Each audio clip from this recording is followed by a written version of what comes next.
अगर मेरी हर बात पर शक ही करना है तो आज के बाद मैं सफाई नहीं दूंगा, लेकिन जिस दिन सच सामने आएगा उस दिन शायद आपका भरोसा वापस न लौटे। रुपेश की आवाज बिल्कुल शांत थी। उसने न गुस्सा किया न ऊंची आवाज में बोला, लेकिन उसके शब्द इतने भारी थे कि बैठक में बैठे सभी लोग एकदम चुप हो गए। सामने सोफे पर बैठी उसकी पत्नी कनिका की आंखें लाल थीं। वो रात भर सो नहीं पाई थी। उसके चेहरे पर थकान थी, लेकिन उससे भी ज्यादा बेचैनी थी। उसकी सास कौशल्या जी ने गुस्से में कहा, अब सीधा हमें ही गलत साबित कर दो। सारी गलती हमारी ही है ना? रुपेश ने माँ की तरफ देखा, फिर धीरे से बोला, माँ, मैं किसी को गलत साबित नहीं कर रहा। मैं सिर्फ इतना कह रहा हूँ कि बिना सच जाने किसी पर शक करना सबसे बड़ा अन्याय होता है। कनिका अचानक बोल पड़ी, तो क्या मैं झूठ बोल रही हूँ? मैंने ऐसा कब कहा? रुपेश ने शांत स्वर में पूछा। कनिका ने उसकी आंखों में देखते हुए कहा, कहने की जरूरत नहीं है, तुम्हारा हर जवाब यही बता रहा है। कमरे में फिर सन्नाटा छा गया। कोने में बैठे रुपेश के पिता मनमोहन जी सब कुछ सुन रहे थे। उनकी उम्र 60 साल से ऊपर थी। उन्होंने अपने जीवन में कई झगड़े देखे थे, लेकिन आज उन्हें पहली बार अपने ही घर की नींव हिलती हुई महसूस हो रही थी। उन्होंने धीरे से कहा, पहले कोई मुझे पूरी बात बताएगा भी, या सब अपने अपने फैसले सुनाते रहेंगे? किसी ने जवाब नहीं दिया। कुछ देर बाद कनिका ने धीमी आवाज में कहना शुरू किया, 3 महीने पहले तक मुझे लगता था कि मैं दुनिया की सबसे खुश लड़की हूँ। मुझे अच्छा पति मिला, अच्छा परिवार मिला। मैं सोचती थी कि भगवान ने मुझे सब कुछ दे दिया। उसकी आवाज भर्रा गई। लेकिन धीरे धीरे मुझे लगने लगा कि इस घर में कुछ बातें मुझसे छुपाई जाती हैं। रूपेश ने सिर उठाकर उसकी ओर देखा। कौन सी बातें? कनिका ने धीरे से सिर झुकाते हुए कहा, यही तो मुझे नहीं पता। कौशल्या जी बीच में बोली, जब पता ही नहीं तो फिर शक किस बात का? कनिका चुप हो गई। मनमोहन जी ने इशारे से कौशल्या जी को शांत रहने को कहा। उसे बोलने दो। कनिका ने गहरी सांस ली। शुरू में मैंने खुद को समझाया कि शायद मैं ही ज्यादा सोच रही हूँ, लेकिन फिर छोटी छोटी बातें होने लगी। जैसे? रुपेश ने पूछा। कनिका ने रुपेश की ओर देखते हुए कहा, जब भी मैं कमरे में आती, कई बार आप और माँ जी बात बदल देते थे। मुझे लगता था कि मेरी मौजूदगी में आप लोग कुछ छिपा रहे हैं। रुपेश हल्का सा मुस्कुराया, क्योंकि कई बार हम तुम्हारे जन्मदिन की तैयारी कर रहे थे और तुम्हें सरप्राइज देना चाहते थे। कनिका कुछ पल के लिए चुप रह गई। उसे वो दिन याद आ गया। सचमुच उसका जन्मदिन बहुत अच्छे से मनाया गया था, लेकिन उसके मन में जो शक बैठ चुका था, उसने उस याद को भी धुंधला कर दिया था। उसने फिर कहा, एक दो बार ऐसा हुआ होगा, लेकिन हमेशा ऐसा नहीं था। रूपेश ने कोई जवाब नहीं दिया। मनमोहन जी सब समझ रहे थे। उन्हें लग रहा था कि असली समस्या किसी घटना में नहीं, बल्कि सोच में है। उन्होंने पूछा, बहू, पहली बार तुम्हारे मन में ऐसा विचार कब आया? कनिका ने धीरे धीरे कहा, शायद उस दिन। रूपेश ने उत्सुक होकर पूछा, कौन सा दिन? कनिका ने गहरी सांस ली और बोली, जब मेरी मम्मी का फोन आया था। कमरे में बैठे सभी लोग उसकी ओर देखने लगे। उसे वो दिन साफ साफ याद था। शादी को मुश्किल से 1.5 महीना हुआ था। वो रसोई में चाय बना रही थी। तभी उसकी माँ ललिता का फोन आया। कैसी है मेरी बेटी? कनिका मुस्कुराकर बोली, बहुत अच्छी हूँ मम्मी। ललिता कुछ पल चुप रही, फिर गंभीर स्वर में बोली, सच बता बेटी, दिल से बता, तू सच में खुश है? कनिका हल्के से हंस पड़ी। सच में अच्छी हूँ। कुछ पल चुप्पी रही, फिर ललिता ने धीरे से कहा, देख बेटी, मैं तुझे डराना नहीं चाहती, लेकिन एक बात हमेशा याद रखना। क्या? कनिका ने मुस्कुराते हुए पूछा था। ललिता ने कुछ पल चुप रहकर कहा, बेटी, ससुराल में किसी पर आंख बंद करके भरोसा मत करना। कनिका हंस पड़ी, मम्मी आप भी ना? लेकिन ललिता गंभीर थी। मैं मजाक नहीं कर रही। दुनिया बहुत बदल गई है। लोग सामने कुछ और होते हैं, पीछे कुछ और। कनिका ने बात टाल, लेकिन माँ के शब्द उसके मन में कहीं बैठ गए। कुछ दिनों बाद एक शाम उसने देखा कि रुपेश और उसके पिताजी कमरे में धीरे धीरे बात कर रहे हैं। जैसे ही वो अंदर गई, दोनों चुप हो गए। बस वही एक पल, और उसके मन में माँ की बात फिर गूंज उठी। लोग सामने कुछ और होते हैं, पीछे कुछ और। उसने खुद को समझाया, नहीं, मैं बेवजह सोच रही हूँ। लेकिन मन आसानी से कहाँ मानता है। अगले दिन उसने अपनी माँ को ये बात बता दी। ललिता ने बिना एक पल रुके कहा, देखा, मैंने पहले ही कहा था। लेकिन मम्मी, हो सकता है कोई जरूरी बात हो।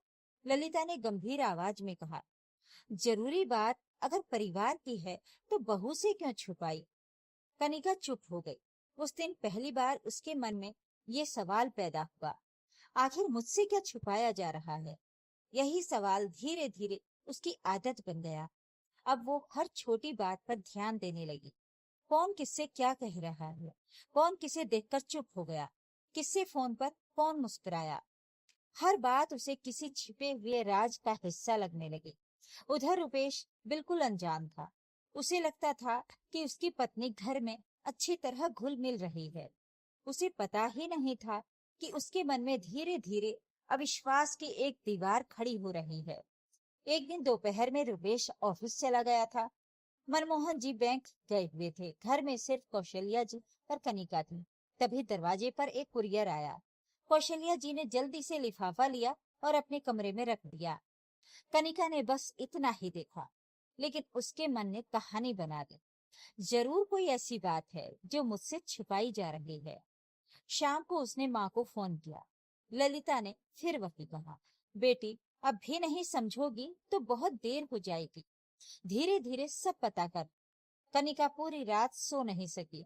उसे नहीं मालूम था कि उस लिफाफे में क्या था, लेकिन उसके मन ने पहले ही फैसला सुना दिया था। कुछ ना कुछ गलत जरूर है। उसे ये नहीं पता था कि उस लिफाफे में उसकी ही पढ़ाई से जुड़ा एक फॉर्म था।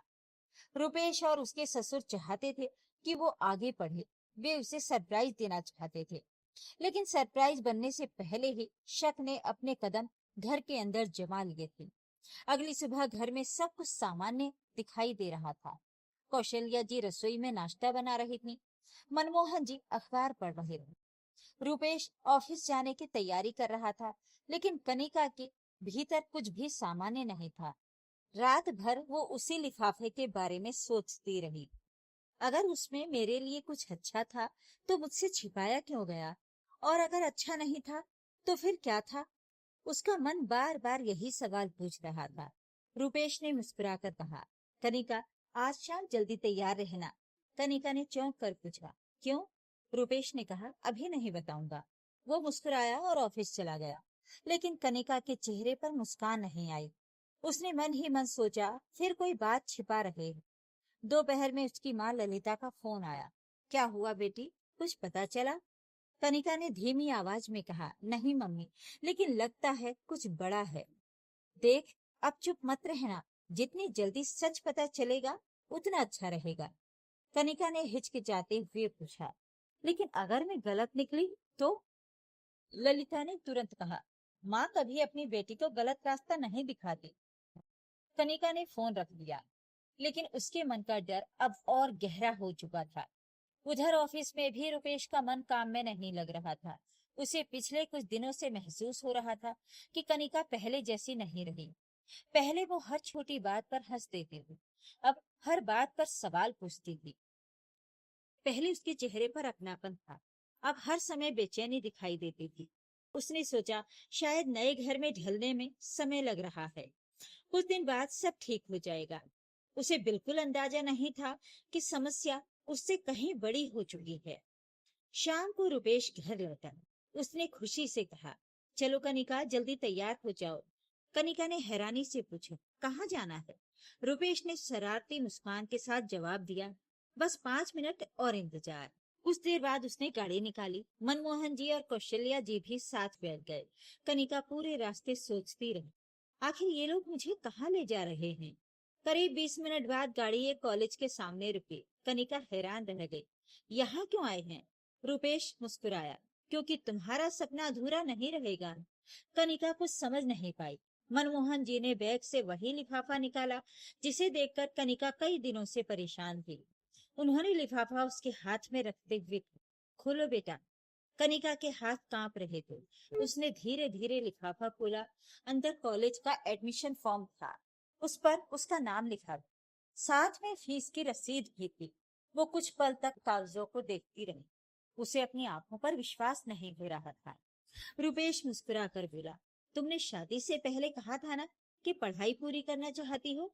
मुझे याद था, इसलिए हमने सोचा कि तुम्हें सरप्राइज देंगे। कौशल्या जी ने प्यार से कहा, बेटा, बहू सिर्फ घर संभालने के लिए नहीं आती, उसके सपने भी हमारे अपने होते हैं।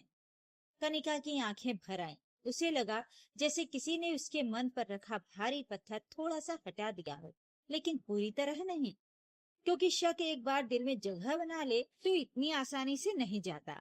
घर लौटते समय सब खुश थे, लेकिन कनिका अंदर ही अंदर खुद से लड़ रही थी। मैं कितना गलत सोच रही थी, लेकिन हर बार क्या मैं ही गलत सोच रही हूँ? 2 दिन बाद एक नई घटना हुई। रात के करीब 10:30 बजे रुपेश के फोन पर किसी का कॉल आया। उसने फोन देखा और तुरंत बालकनी में चला गया। करीब 10 मिनट तक वो धीरे धीरे बात करता रहा। कनिका कमरे में बैठी सब देखती रही। उसका मन फिर बेचैन होने लगा। रुपेश वापस आया। उसने सामान्य स्वर में कहा, सो जाओ, सुबह जल्दी उठना है। कनिका खुद को रोक नहीं पाई। किसका फोन था? रुपेश ने बिना घबराए जवाब दिया, ऑफिस का। कनिका ने भौं से बोल, वो धीमे लेकिन संदेह भरे स्वर में बोली, ऑफिस वाले रात में 10 बजे फोन करते हैं? रुपेश ने शांत रहने की कोशिश की। उसने कहा, हाँ, कभी कभी जरूरी काम होता है। बस यहीं से फिर उसके मन ने कहानी बनानी शुरू कर। अगली सुबह उसने फिर अपनी माँ को फोन किया। ललिता ने सब सुनने के बाद कहा, बेटी, मुझे तो बात ठीक नहीं लग रही। कनिका ने झिझकते हुए पूछा, लेकिन वो झूठ क्यों बोलेगा माँ? ललिता ने बिना एक पल रुके कहा, सच छिपाने के लिए बेटी। कनिका ने धीरे से कहा, लेकिन अगर सच में ऑफिस का ही काम हो तो? ललिता ने गंभीर स्वर में उत्तर दिया, अगर सच में ऑफिस का काम होता तो वो कमरे में ही बात करता, बाहर जाकर धीमी आवाज में क्यों बोलता?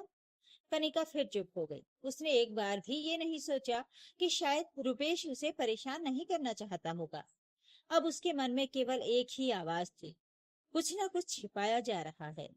उधर रुपेश बिल्कुल अलग चिंता में था। जिस फोन को लेकर कनिका परेशान थी, वो दरअसल उसके दोस्त अमित का फोन था। अमित की पत्नी अचानक अस्पताल में भर्ती हो गई थी। उसे पैसों की जरूरत थी। रुपेश नहीं चाहता था कि रात में ये बात सुनकर कनिका परेशान हो जाए, इसलिए वो बाहर जाकर बात करने लगा। उसने अगले दिन चुपचाप अपने दोस्त की मदद भी कर दी, लेकिन उसने घर में किसी को कुछ नहीं बताया। उसे लगा नेकी करके बताना जरूरी नहीं होता। उसे कहाँ पता था कि उसकी यही चुप्पी किसी और कहानी का रूप ले रही है। 3 दिन बाद कनिका अलमारी साफ कर रही थी। उसे रुपेश एक पुरानी फाइल मिली। उसमें बैंक की कुछ रसीदें थीं। एक रसीद पर 50,000 रुपए का ऑनलाइन ट्रांसफर लिखा था। नाम देखकर वो चौंक गई। अमित। उसने तुरंत सोचा, मुझसे छिपाकर इतने पैसे किसे दिए? अब उसके मन का शक पहले से भी ज्यादा मजबूत हो गया। उसने तय कर लिया, आज सच पूछ कर रहूं। उसे बिल्कुल पता नहीं था कि कभी कभी आधा सच देखने वाला इंसान पूरा रिश्ता खोने के बहुत करीब पहुंच जाता है। उस दिन शाम को कनिका पूरे समय बेचैन रही। रसोई में काम करते हुए भी उसका ध्यान बार बार उसी बैंक की रसीद पर जा रहा था। 50,000 रुपए, इतनी बड़ी रकम, और उसे इसकी कोई जानकारी नहीं। उसने मन ही मन तय कर लिया था कि आज वो चुप नहीं रहेगी। रात को सबने साथ बैठकर खाना खाया। कौशल्या जी रोज की तरह सबको खाना परोस रही थी। मनमोहन जी अखबार की कोई खबर सुना रहे थे। रुपेश हंसते हुए बीच बीच में बात कर रहा था, लेकिन कनिका बिल्कुल शांत थी। उसकी चुप्पी रुपेश से छिपी नहीं रही। उसने धीरे से पूछा, क्या हुआ, सुबह से बहुत चुप हो? कनिका ने बस इतना कहा, बात करने को। रुपेश ने सिर हिला दिया, ठीक है, खाना खाने के बाद बात करते हैं। दोनों कमरे में पहुंचे। दरवाजा बंद हुआ। कुछ पल तक दोनों चुप रहे। फिर कनिका ने अलमारी से वो रसीद निकाली और रुपेश के सामने रख दी। ये क्या है? रुपेश ने एक नजर रसीद पर डाली, फिर शांत स्वर में बोला, मैं बताता। लेकिन कनिका ने बीच में ही कहा, पहले ये बताओ कि मुझसे छिपाकर पैसे क्यों दिए? रुपेश ने उसकी ओर देखा, छिपाकर नहीं दिए, बस बताने का मौका नहीं मिला।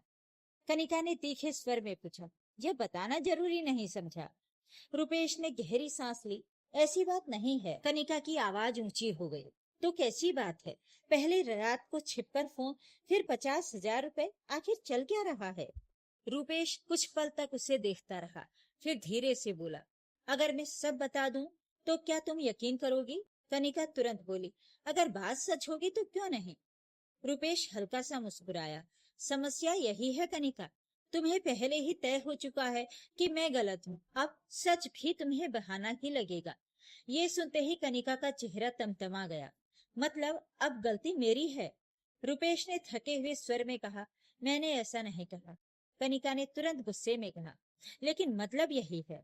बातों की आवाज बाहर तक पहुंच गई। मनमोहन जी और कौशल्या जी कमरे के बाहर आ गए। मनमोहन जी ने दरवाजा खटखटाया, बेटा सब ठीक है? रुपेश ने दरवाजा खोल दिया। कनिका की आंखों में आंसू थे। मनमोहन जी ने धीरे से पूछा, क्या हुआ? कनिका ने रसीद उनकी तरफ बढ़ा दी। पिताजी, क्या आपको पता था कि रुपेश ने किसी अमित को 50,000 रुपए दिए हैं? मनमोहन जी ने रसीद देखी, फिर बहुत सामान्य आवाज में बोले, हाँ पता था। कनिका जैसे रुक गई। आपको पता था? मनमोहन जी ने शांत भाव से सिर हिलाया। हाँ बेटा, मुझे सब पता था। तो मुझे क्यों नहीं बताया? कनिका ने दुख और शिकायत भरी आवाज में पूछा। मनमोहन जी ने कुर्सी खींची और बैठ गए। उन्होंने बहुत शांत स्वर में कहा, क्योंकि वो किसी का भला कर रहा था, कोई अपराध नहीं। कनिका कुछ समझ नहीं पाई। मनमोहन जी ने धीरे धीरे बात पूरी बतानी शुरू की। अमित रुपेश का बचपन का दोस्त है। उसकी पत्नी की अचानक तबीयत खराब हो गई थी। ऑपरेशन के लिए तुरंत पैसे चाहिए थे। रुपेश ने बिना सोचे अपनी बचत उसे दे दी। कनिका चुपचाप सुनती रही। मनमोहन जी आगे बोले, उसने मुझे इसलिए बताया क्योंकि बैंक से पैसे निकालने में मेरी मदद चाहिए थी, लेकिन उसने साफ कहा था कि घर में किसी को मत बताइए। क्यों? कनिका ने पूछा। क्योंकि उसे लगता था कि किसी की मदद करके उसका ढिंढोरा नहीं पीटना चाहिए। कमरे में फिर सन्नाटा छा गया। कनिका के हाथ धीरे धीरे कांपने लगे। उसे पहली बार लगा कि उसने बिना पूरी बात जाने कितना बड़ा निष्कर्ष निकाल लिया। लेकिन उसके मन में एक सवाल अभी भी था, अगर ऐसा था तो मुझसे छिपाया? रुपेश ने पहली बार थोड़ा दृढ़ होकर कहा, क्योंकि हर बात उसी समय बताना जरूरी नहीं होता। रिश्ते का मतलब हर मिनट की रिपोर्ट देना नहीं होता। मुझे लगा था 2-4 दिन बाद आराम से बता दूंगा, लेकिन उससे पहले ही तुमने फैसला कर लिया कि मैं कुछ गलत कर रहा हूँ। कनिका की आंखें झुक गईं। कौशल्या जी अब तक चुप थी। उन्होंने पहली बार बहुत प्यार से कहा, बहू एक बात पूछें? कनिका ने सिर हिलाया। अगर रुपेश तुमसे बिना पूछे अपनी माँ की दवाई खरीद देता तो क्या वो गलत होता? कनिका ने तुरंत कहा, नहीं। कौशल्या जी ने फिर पूछा, अगर वो किसी दोस्त की जान बचाने के लिए मदद कर दे तो? कनिका के पास कोई जवाब नहीं था। उसी समय मनमोहन जी ने एक ऐसी बात कही जिसने पूरे कमरे को शांत कर दिया। बहू, मुझे लगता है कि तुम्हें रुपेश पर नहीं, दुनिया पर भरोसा करने में डर लगता है। कनिका ने उनकी ओर देखा। मनमोहन जी बोले, जिस इंसान के मन में हर समय डर रहता है, उसे हर अच्छा काम भी छिपी हुई चाल लगता है। ये शब्द सीधे कनिका के दिल में उतर गए। उसे अपनी माँ की बातें याद आने लगी। किसी पर भरोसा मत करना, हर बात समझ कर चलना, लोग सामने कुछ और होते हैं। धीरे धीरे उसे एहसास होने लगा कि वो हर घटना को उसी नजर से देखने लगी। उस रात कनिका बहुत देर तक सो नहीं सकी। रुपेश उसकी तरफ पीठ करके लेटा था। पहली बार दोनों के बीच सिर्फ चुप्पी नहीं, एक दूरी भी थी। कनिका ने धीरे से कहा, रुपेश, लेकिन कोई जवाब नहीं आया। कुछ देर बाद उसने फिर पुकारा, सो गए क्या? रुपेश ने बिना उसकी तरफ देखे कहा, नहीं। कनिका ने धीमे स्वर में पूछा, मुझसे नाराज हो? रुपेश ने बहुत धीमी आवाज में कहा, नाराज नहीं, बस थक गया हूँ। ये 4 शब्द कनिका के दिल में तीर की तरह लगे। उसे पहली बार महसूस हुआ, शक सिर्फ सामने वाले को नहीं तोड़ता, वो भरोसा करने वाले इंसान को भी धीरे धीरे थका देता है। उसकी आंखों से आंसू बहने लगे, लेकिन इस बार वे आंसू डर के नहीं। उस रात के बाद घर में किसी ने झगड़ा नहीं किया, लेकिन शांति भी नहीं थी। रुपेश रोज की तरह ऑफिस जाता, समय पर लौटता, सबसे सामान्य तरीके से बात करता। वो कनिका से भी नाराज नहीं होता, लेकिन पहले जैसी गर्मजोशी उसके व्यवहार में नहीं रही। कनिका ये बदलाव हर दिन महसूस कर रही थी। उसे अब समझ आने लगा था कि ऊंची आवाज से ज्यादा दर्द कभी कभी शांत व्यवहार देता है। एक सुबह उसने देखा कि रुपेश बिना उसे जगाए ही चाय बनाकर पी चुका था। पहले वो हमेशा उसे आवाज देता था, कनिका उठो, साथ में चाय पीते हैं। आज उसने नहीं पुकारा। कनिका बिस्तर पर ही बैठी रह गई। उसके मन में एक ही बात घूम रही थी, क्या मैंने सचमुच उसे इतना दुख दिया है? नाश्ते के बाद मनमोहन जी उसके पास आए। उन्होंने प्यार से पूछा, बेटा आज मायके हो आओ। कनिका ने हैरानी से उनकी तरफ देखा। अचानक मनमोहन जी मुस्कुराए। कभी कभी जवाब घर से बाहर मिलते हैं। कनिका कुछ समझी नहीं, लेकिन उसने जाने का फैसला कर लिया। दोपहर तक वो अपने मायके पहुंच गई। दरवाजा उसकी माँ ललिता ने खोला। अरे अचानक, सब ठीक तो है?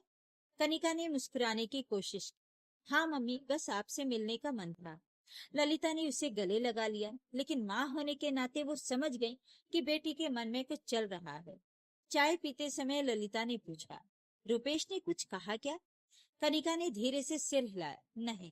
फिर कनिका ने सारी बात बता दी।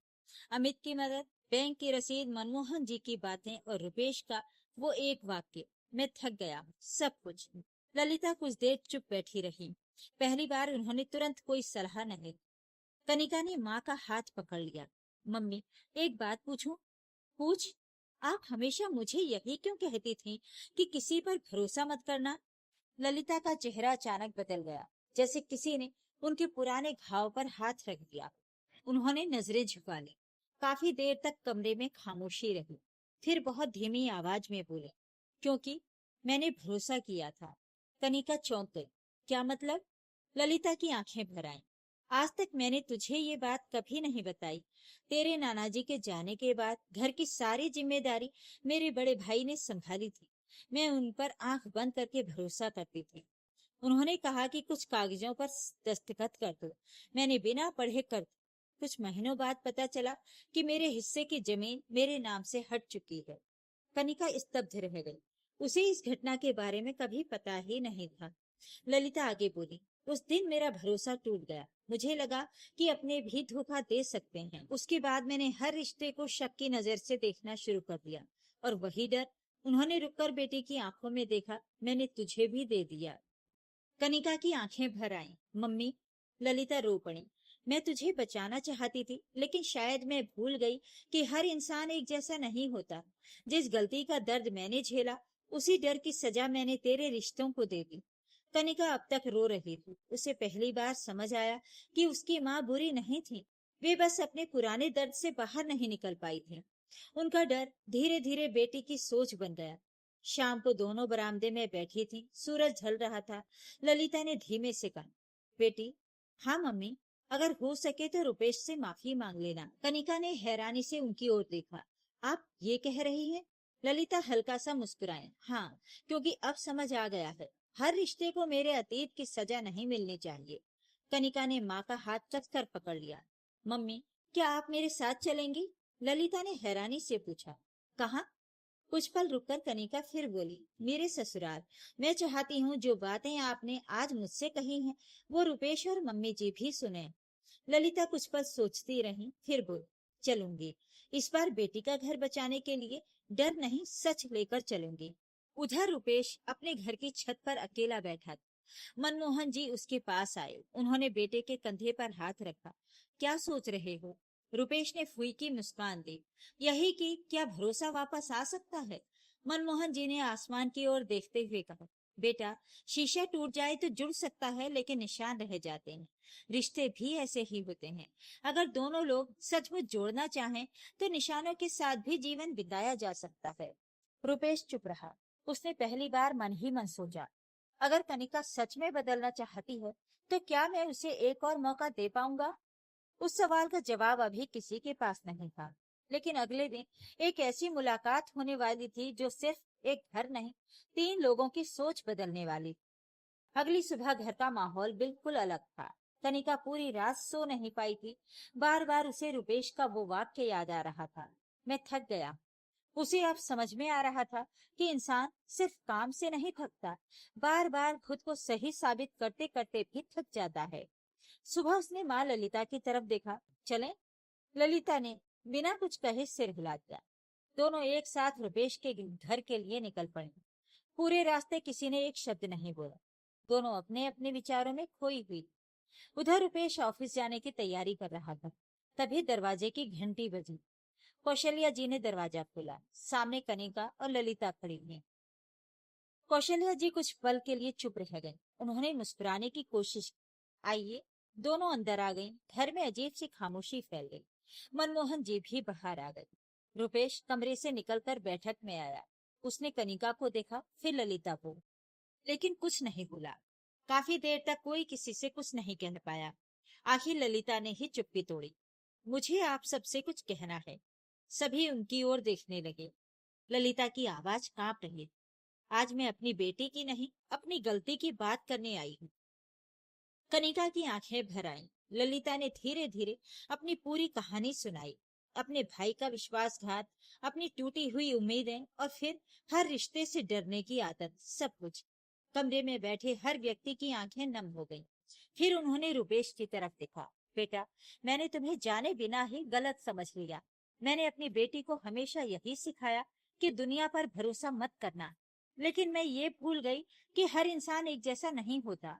अगर मेरी बातों की वजह से तुम्हारे रिश्ते में जहर घुला है, तो सबसे बड़ी दोषी मैं हूँ। इतना कहते कहते उनकी आवाज भर्रा गई। रुपेश कुछ पल तक शांत खड़ा रहा। फिर उसने धीरे से कहा, माँ जी, गलती आपकी भी थी, लेकिन सिर्फ आपकी नहीं। सबने हैरानी से उसकी तरफ देखा। वो आगे बोला, मेरी भी गलती थी। कनिका ने आश्चर्य से पूछा, तुम्हारी? रुपेश ने सिर हिलाया। हाँ, मैं हमेशा सोचता रहा कि समय आने पर सब बता दूंगा। मैंने कभी ये नहीं समझा कि मेरी चुप्पी तुम्हारे मन में सवाल पैदा कर रही है। अगर मैं पहले ही खुलकर बातें करता, तो शायद बात यहाँ तक नहीं पहुँचती। मनमोहन जी मुस्कुरा दिए। यही तो रिश्ता होता है बेटा। एक की गलती से झगड़ा शुरू होता है, लेकिन दोनों की समझदारी से खत्म होता है। अब कनिका की बारी।